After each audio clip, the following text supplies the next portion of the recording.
Hi, I'm Noam Wasserman, Dean of the SciSim School of Business at Yeshiva University. I was a longtime professor at Harvard Business School, an entrepreneur, and a venture capitalist. I wrote the bestseller, The Founder's Dilemmas. And I'm Charlie Harary. I've been working with companies for over 10 years. And that book, The Founder's Dilemmas, and the challenges faced by the 10,000 founders in it is the basis of this podcast. We are delving into the issues faced by startups to help you avoid the pitfalls that claim so many good companies. Let's get started. Welcome back to the podcast. You are at the Founders Dilemmas podcast. I'm Charlie Harary. I'm Noam Wasserman. And we're talking about all things related to startups and entrepreneurship and founders and all the stuff you need to know if you have or want to have your own business. Dean, what do you got for us today? So we are right on the heels of the founder getting fired. That's right. What leads up to it. Our last episode. Exactly. Now we're going to get into the day after the firing. Now we're going to get into what is going to be the landscape for the venture, landscape for the founder in terms of the next steps with it. Let's just back up in terms of some of the reminders around it, put ourselves into the shoes of the founder and the thing that the founder has experienced until now. If you take a look at the successes within the venture, these are major things that are celebrated. You've been working for months or if not longer on getting the product developed. You have blood, sweat, and tears that are going on for 24/6 that you've been plowing into it. And now, finally, the product is developed. How does that feel for the founder? Amazing. This is through the roof. This is a major celebration. The They throw a party. The kids growing up. Exactly. And they market that is, they will pop the champagne and they will celebrate that. On the basis of that success, you're then able to raise a round of financing after months of going without pay, months of going without having any imprint of it. Yes, there is an idea here that an outsider is bringing to it. How does it feel when you raise that round of financing? What do you do? What's the first thing you do with their money? Right. Throw the party. Right, exactly. Better champagne. Right. More of it. It's always better when someone else pays for it. Exactly. So these are very heady days when you hit these key milestones for the startup. But as we talked about last time, what do each of those milestones actually indicate? Not that this is the celebratory side of it, but it is indicating the heightened chance that there's the demise of the founder as the leader of the venture. Exactly. And so the crushing aspect of it, some of the things that we talked about, ton of bricks, punch in the stomach, that is what the founder is feeling. We talked about also, one of my favorite founders, Lou Cerny, the message that he got from his board member. This was not an inexperienced board member. This is a minus 100 board member. This is like the top rankings of venture capitalists. This is someone from the top of those, from a top firm, Greylock, from there, who was giving him this message about, I've seen this time after time. If we're going to have the venture realize its full value, we need a new leader. Lou, you have 6 months to find us that new leader. Charlie, when you've worked with founders, if you were to put yourself in Lou's shoes, does Lou have any choice about this with the situation that he's in and what we talked about last time? Not anymore. I mean, he can play any way he wants, but at the end of the day, if his board members and his major investors are in one direction, it's just going to be pain if he doesn't play along. Okay, so a bit of what's going through Lou's mind is the regrets about how he's gotten to this point where he can't hit the undo key on it. You're thinking about the past decisions that you made. Should I even have taken their money? Should I have done a bunch of these things that coalesced into there? And I'll tell you one more. When you get to the world of personalities, a lot of people that are founders and they're ideators, a lot of them are not confrontationalists. And it comes either because of a lack of business experience or just a personality. And a lot of these partners that are used to having to make tough calls and have tough conversations, they're much more experienced boxers. And so what's probably going on in Lou's head is, I can't fight with this guy. You know what I'm saying? Like, the fight isn't even fair. He's a bigger guy than me. He's like going up against somebody who's in the Navy SEALs. Maybe we're together. We were in 6th grade. We wrestled, but he went through the Navy SEALs. So a Greylock partner, a private equity partner, has seen this, done this, and has had so many of these difficult conversations that founders can't get in the ring with these guys. So thank you for the mic changery. With Lou, after the initial recoil, he gets this message. You have 6 months to find a replacement for us. His head is reeling for a little bit. But then he actually starts realizing a little bit more of the situation was favorable than he might have thought. So for instance, Charlie, if you are a board member, do you want the founder to completely disappear from the scene? No. Why not? Not at all. Because who has that? He's usually a product guy. And who knows the product better than him? And this is the beginning of an organization. So we've got a lot of product stuff, and there's going to be a lot of hits and hiccups. And I want my product guy and my dreamer and my ideator to be as engaged as ever. I just don't want him to be doing things he can't do. And that, I think, that's the biggest fear, is that he's going to get into sales and out of the technology, which is where I need him. Okay, so there's the hardcore knowledge that he's bringing to it in terms of technology, in terms of product, things like that. Any softer things that he also brings to it? The culture. He said he built a family. What happens in the family when the father leaves? Okay, so the kids are all going to leave after him. When we lose him, are there going to be any waves? Massive. Are they going to be? Yeah. What if I told you that Lou had hired everyone personally of the executive team and all but one of the technical team? They're all going to walk out.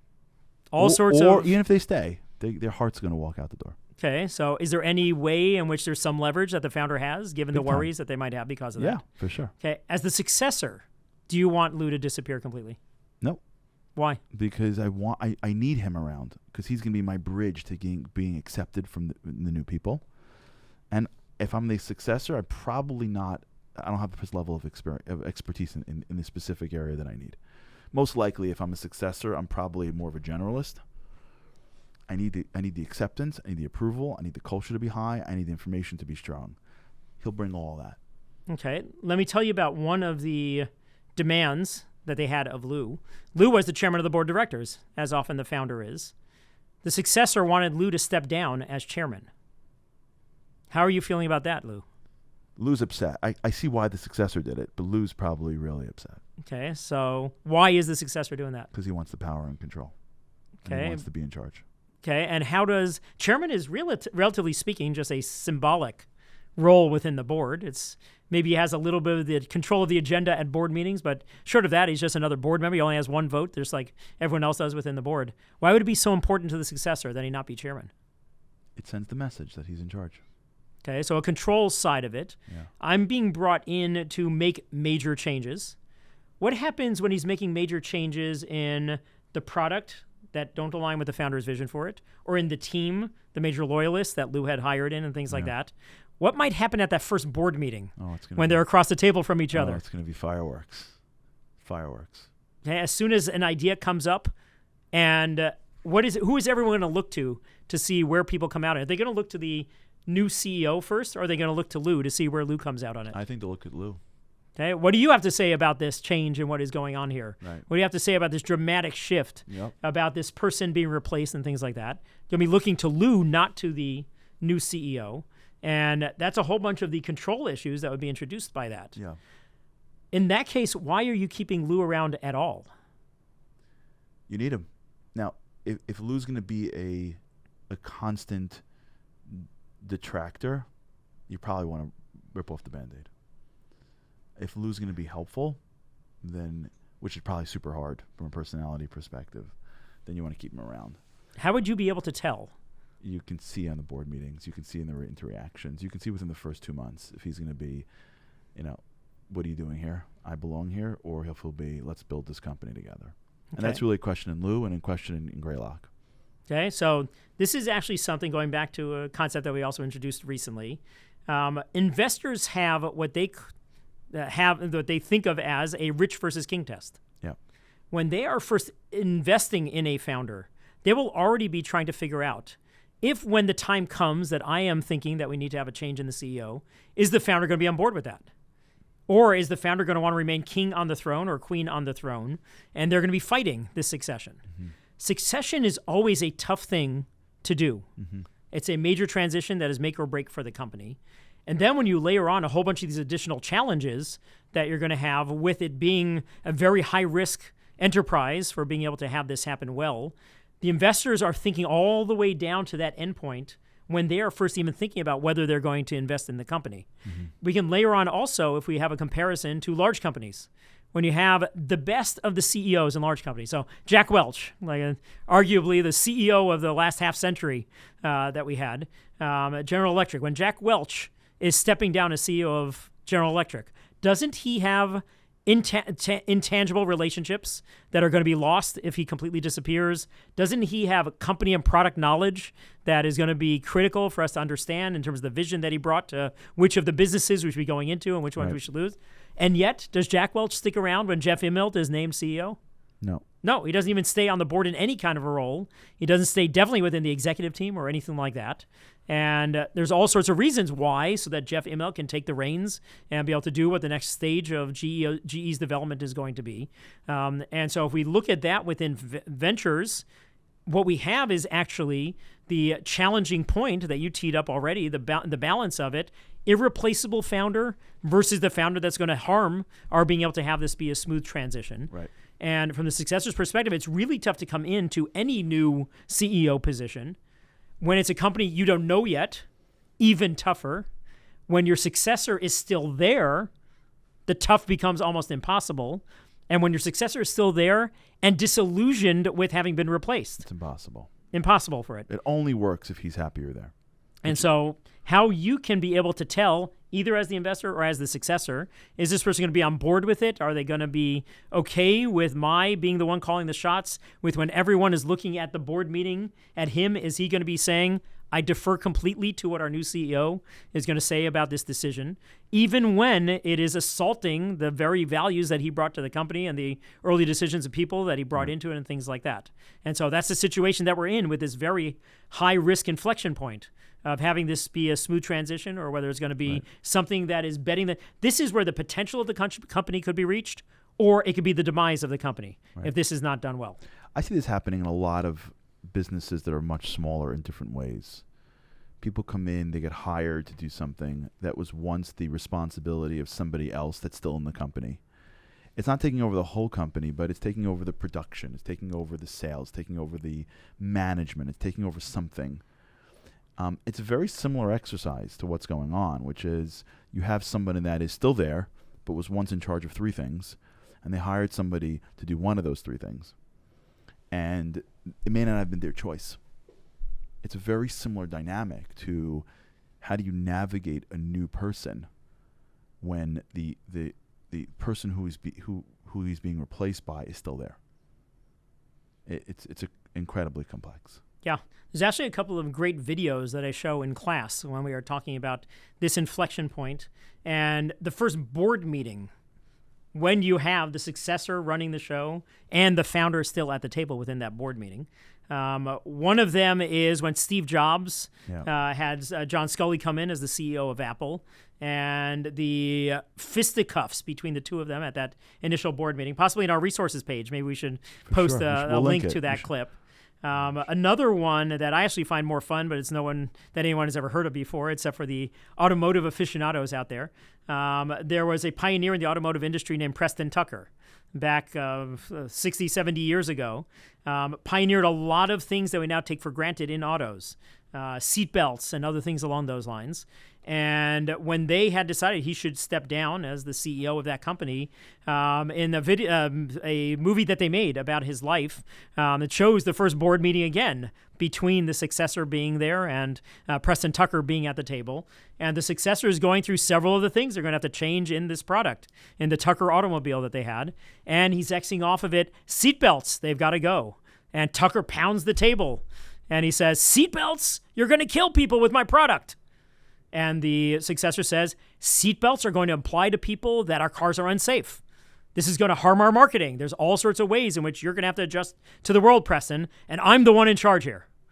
And so all sorts of ways in which we have this meeting of misalignment, all sorts of ways in which the changes are going to be assaulting the founder. The founder is going to be fighting back against it. Everyone else is going to be reeling from the ways in which this founder is not reacting well to it. And this is where the make or break for the company is coming to a fore in terms of this critical inflection point for it.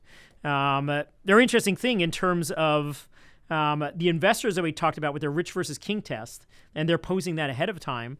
When I did a case study on Lou, to be able to bring a bunch of the visceral reactions into class, being able to have the students walk in his shoes and understand what it takes to be that, ironically, the co-writer, my co-author on it, was the chairman of Greylock Partners, whose partner was the one who was firing Lou. One of the things that motivated, Henry McCants was his name, wonderful collaborator on that project. One of the reasons, in addition to his being a great guy, was that he wanted to be able to have more alignment between founders and investors and have them understand this critical inflection point and the best practices around it. Have founders not opt into taking the investor money if they were not ready for that kind of a transition there. And so I put it to Henry, like, you're doing the rich versus king test. This is why VCs get paid the big bucks. The art of being able to tell when is there going to be a fight down the line. So, of course, you never have to face succession. Like, we don't really have a case study to write here because you don't have any founders within your company that you guys have ever replaced. And he said, even with our focusing on this, only trying to invest in the founders who are going to be able to go the distance, we still have to replace 25% of them. Wow. And so even the ones who excel at it, even the ones who focus on this as a criterion, and also, this is the original founder-friendly firm. We have now a growth of a lot of them, Andreessen Horowitz, a lot of the other prominent firms who make their brand name on being founder-friendly. That typically translates for founders into, they'll keep me as the CEO of this. Despite that, the original founder-friendly firm of Greylock, 25% of the time, they're having to replace the founder because of the dynamics that we've talked about, the major changes that are going on within the company. And now we have fiduciary duty to our investors to make sure that we are making the company as valuable as possible. And if keeping the founder in the spot when things are changing dramatically is going to get in the way of that, they have a legal requirement to be able to make sure that the right CEO is leading it. Yep. I would think that if we're not training founders and training CEOs to adapt and to become more self-aware and more focused on what they can do and what they couldn't do, you're seeing this. There's no way the company can grow to that level. And so I think it's in every company. There's someone in a job that shouldn't be in the job, and they're in the job because they got there first. And the ability to say, I don't belong here, and be proactive is what keeps them there. And if they don't, over time, someone just gets rid of them. And you see this again and again. You see this in family businesses. You see this in businesses that are, family only. You see this everywhere.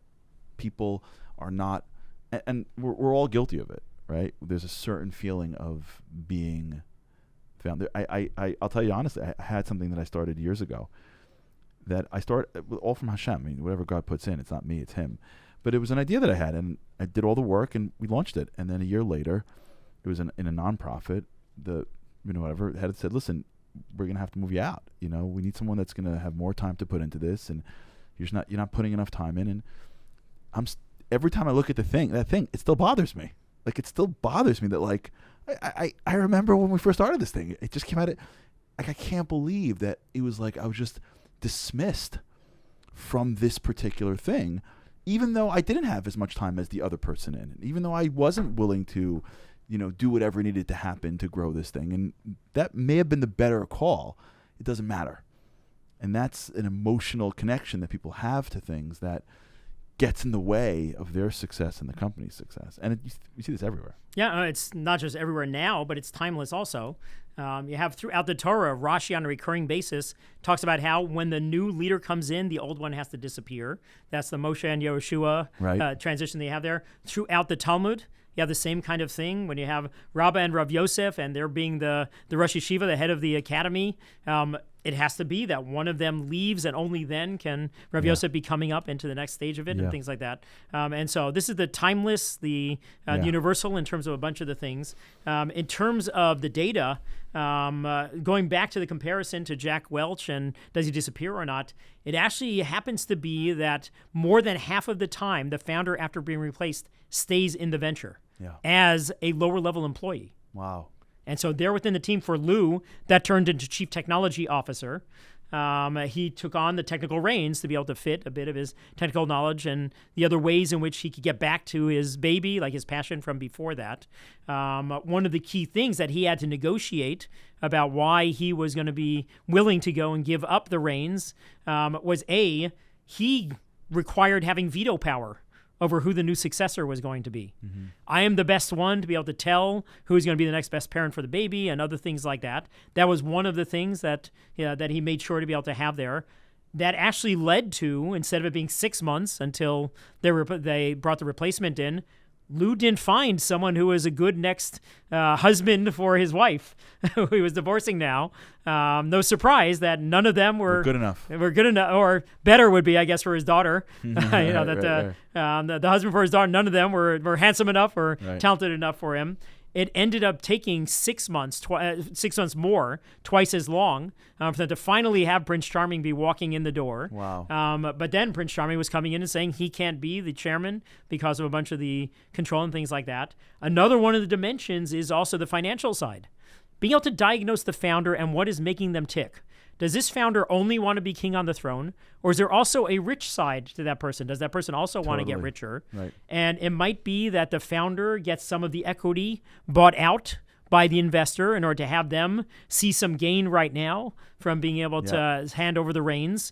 That also reduces, founders call it a pressure release valve, that now not my entire net worth is riding on everything. I was able to cash out some of it. Yeah. That takes some of the edge off of them and opposing some of the other pieces there. That's some of the other things that Lou was able to be able to line up in terms of being able to have, even if he's giving up some of the king, that he can get rich from it and be able to have that. And so other ways in which being able to leverage into a little bit of a better position. One of the other key things, and this comes out in my data about what do the founders end up going to afterwards. Founders who initiate, we talked about how 73% are fired, but comparing that to the 27% who initiate it, raise their hand and say, I can see where this is going. I am not the right person for this company and things like that. Those people who initiate the change themselves as founders are able to get a more senior position in the company. More likely that they're going to be below the chief level, C-level positions if they get fired. But if they initiate it, more of a chance that they're going to get a C-level position within the executive team. More of a chance that they're going to be able to stay on the board if they initiate it and they take the reins on it.